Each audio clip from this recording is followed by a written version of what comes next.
While the SRC also claims that the university is offering fraudulent qualifications, it says some of the qualifications are not registered on the NQF with the South African Qualifications Authority. Unisa, however, says there is a lack of understanding of the processes involved. To explain this further, we're joined by Unisa's Vice Principal of Teaching and Learning, Professor Gugu Moche. Thank you so much for your time this evening. Thank you for having me. Let's talk about, I don't know if you want to firstly respond to the issues that the SRC representative has raised in that particular issue. In that particular interview, just over how you are readmitting students and those that have started programs but are not being allowed re-entry. Kathy, in fact, all universities have enrollment plans, and actually these are approved by the minister. And those have certain amounts for certain qualifications. For example, there's a certain amount set for higher certificates, for bachelors, for diplomas, and so forth. And those enrollment plans are then eventually approved by the minister. As a university, we note that we are one of those few universities where we are offering higher certificates. Other universities are not exactly offering the higher certificates. So issues of articulation becomes a challenge. So for us, we're saying that whereas, of course, we have this enrollment plan that stipulates how many students we must have, we must also be a little bit considerate to say, how do we then accommodate students that have gone through their higher certificates and are now looking for entry into the qualifications. So what the university has done, it has gone back, looked at where we are thus far, and found ways of how to accommodate the students, and therefore those students will be accommodated. When we're talking about, that the number of those that would be affected, have you been able to tally the numbers? We have certain numbers. For example, I think the numbers that we are now talking about is around 20,000. And what the university has done was to go to different colleges and engage the executive deans to see how these numbers can be accommodated. And in fact, they have found ways of how this can be done. Okay, so basically you're not looking to absorb all of them at Unisa, but you'll be working in collaboration with other institutions of higher learning? No, colleges that are within the university. Okay, fantastic. Okay, let's then talk about this issue of the fraudulent qualifications. From previous reports, there has been an admission, at least by a spokesperson, that there were problems with the system in terms of the courses that were put online and the verification of those courses. What exactly happened? Well, first, maybe let me back up a little bit and say to you that before any university can offer a qualification, it must be on the Department of Higher Education and Training, PQM, or approved by them. 2, it must be accredited by the CHE, which is Council for Higher Education. And 3, it must be registered by SAQA before you can even offer it. So in 2010, the CHE started the process of alignment. This was an alignment to the new NQF called the HEQSF. And so the university had to submit all its program for alignment with the new HEQSF. And the way it worked was that you are either in Category A or Category B or Category C. If you're Category A, it means that that qualification does not need any amendment. It's great, but it will have to get new SAQA ID. And if it's in Category B, it means that the change is a bit above 50%.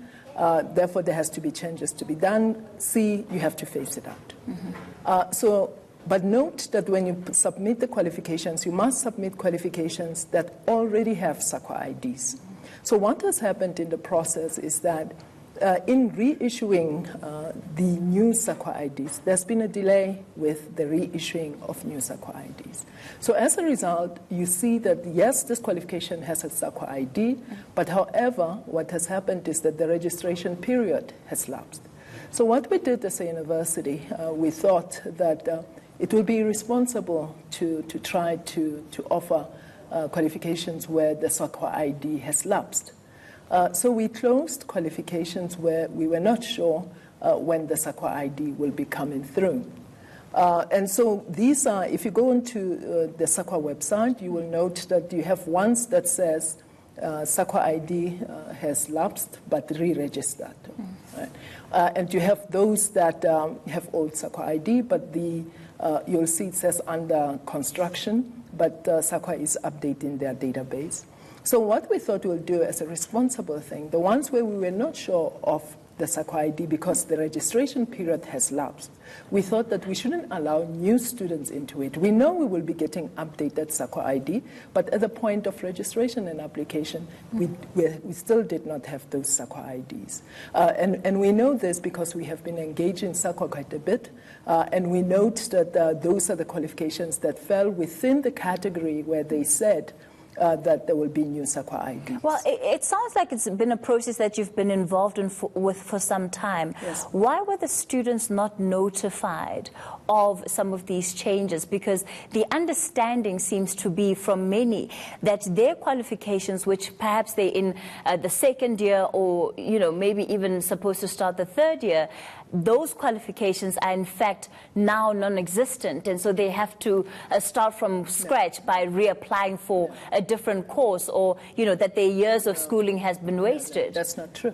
And that's why I started first with saying that the realignment process put qualifications into categories. All of them are accredited. The ones that were now realigned in different categories, as particularly Category A, which are the ones that needed new SAQA IDs because they have been deemed not to have had significant changes. Those are the ones where there has been challenges with getting up-to-date SAQA IDs. They have SAQA IDs, but the registration periods have now lapsed. Now, in our engagement as recent as yesterday and even today with DHET, the communication has been that, in fact, where it says SAQA ID lapsed, re-registered, that in fact it says that there will be a new SAQA ID. What we were trying to do is to be responsible as a university and say that we should not be taking new students into qualifications where we are still awaiting SAQA IDs. The ones that have been in the pipeline, they're safe because they have the old SAQA IDs. And that's where the institution was coming from. And if you go to the SAQA database, they've been hard at work updating all these qualifications to put in SAQA IDs. But I think this is a rather confusing thing for a lot of people outside the higher education sector, because then we equate the SAQA IDs with the accreditation process, but there is no institution that is allowed to offer a qualification that does not have a SAQA ID, that is not accredited, and that is not approved by DHET. But as it stands, do you feel that you've communicated adequately enough with those that are registered to your institutions, because they're the ones that are most worried about it? It's one thing for me to understand what it is, but those that need to understand it most are your students. Look, I think that we can do better with communication, and I think that's where the lack is coming. Currently, what we have done, we have also met with our colleagues who do communication for us to say, how do we better communicate to students? And it's also for that reason that one is here, because our students are all over, to say, please understand that as an institution, we should be taken to court if we are offering fraudulent qualifications. DHET will not allow it. Certainly, the CHE will be on our case for that. So the issue here is that the institution was trying to do the right thing to say, in cases where we are engaged in SAQA on new SAQA IDs, it will be wrong of us to then let new students in qualifications that don't have SAQA IDs. All right, let's then talk. So it doesn't affect the graduation processes of those that are already enrolled in those courses. Let's talk then about the strike, because this issue forms quite a huge component of why you've been faced with the strike. As it stands, what work has been done to try and break this deadlock, and how soon do you foresee a solution here? Look, DHET, I think, did a very responsible thing that any regulator should do. They called the meeting yesterday. They called the students, and they also called management. And part of the discussion was that how do we break the deadlock? And note that, yes, this is an issue that's there, but there are still other issues that the students are very unhappy about. For example, issues around fees, for example, issues around provisioning of laptops, plus getting money for textbooks.